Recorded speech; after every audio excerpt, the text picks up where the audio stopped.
So, I'm known as the dually guy. You've all seen me use a ton of tetra dualies, which are my main weapon, and I also tend to use dapple dualies and Guga dualies a frequent amount as well. I occasionally use the splat dualies, but I typically avoid those since I find them to be pretty similar to tetras. But there's one dually that I never use. And if you're a longtime fan, you know that I'm referring to the dually squelchers. A lot of people ask me why I don't like this weapon, and while I do give those people answers, I figured it's time that I finally make a video covering this topic once and for all. If you enjoy the video, please hit that subscribe button for more. Oh yeah, and thank you all so much for 30,000 subscribers. Well, for starters, I think a large reason that I don't like dually squelchers in this game is because of my distaste for them in Splatoon 2. I'm not going to get into the whole story as to why I hated them in Splatoon 2 because it's a really complicated one, but in a nutshell, Splatoon 2 had a gear perk called main PowerUp, which allowed some weapons to have increased damage and often let them kill with one shot less than it would normally take them. This worked for dually squelchers, so therefore they would often be able to kill in 3 hits instead of 4. People quickly figured out how broken this was, and it started to be ran everywhere. Now, dually squelchers weren't the only weapon that was able to take advantage of this main power-up damage trait, but the fact that they had that alongside their amazing mobility made them an absolute pain to fight. Nintendo did end up giving dually squelchers some pretty harsh nerfs in Splatoon 2 to compensate for the main power-up, but in my opinion, that was a mistake. More on that later. But yeah, Splatoon 2 dually squelchers at their peak essentially gave me PTSD. That's not the only reason why I dislike them though. Despite me being the quote-unquote dually guy, dually squelchers always felt super out of place to me compared to the other 4. They possess very unique properties that none of the other dualies have. Rather than being locked in place after a dodge roll, it's able to slide and keep moving. Dually squelchers can also do this really cool jump tech, which if you know what you're doing, can be extremely powerful.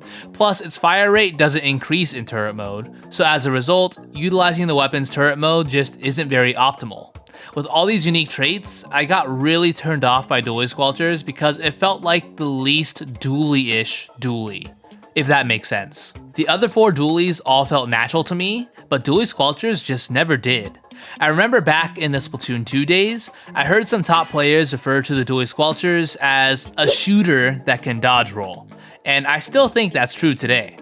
Now, I'm sure if I put in the time and just got used to how the weapon played, I'd be able to be at least decent with the weapon.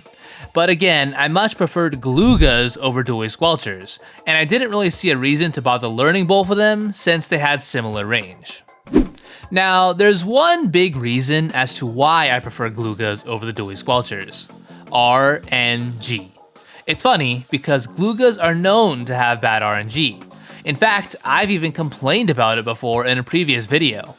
But compared to the dually squelchers though, Guga RNG feels amazing. There are a few factors to consider here though. Again, dually squelchers typically don't use their turret mode very often. Using its spread mode is optimal in most scenarios. Its turret mode accuracy is better than Gluga's, but you just don't really have the chance to see it. Guga accuracy also feels better because its damage is way better. Glugas are a 2-shot kill, while dually squelchers are a 4-shot kill. So when those shots decide to miss, you really feel it. I swear this weapon feels like you're playing a 96 gal sometimes. Dually squelchers' ink consumption is also remarkably terrible, which makes it even harder to use than it already is. But that brings me to a point that I alluded to earlier. Let's talk about the nerfs that dually squelchers received in Splatoon 2, and that it still suffers from today. Again, Nintendo gave this weapon some very harsh nerfs towards the end of Splatoon 2's life due to its overwhelming usage rate. However, like so many other people, I don't get why Nintendo opted to go this route. The weapon was broken because of main power-up. Without main power-up, it was still good, but not overpowered. But since they decided to nerf its ink consumption and accuracy, the weapon just ended up relying on main power-up to be decent at all. Now, fast forward to Splatoon 3. Main power-up is no more. Dually squelchers are back, but it still retains those nerfs that it got in Splatoon 2.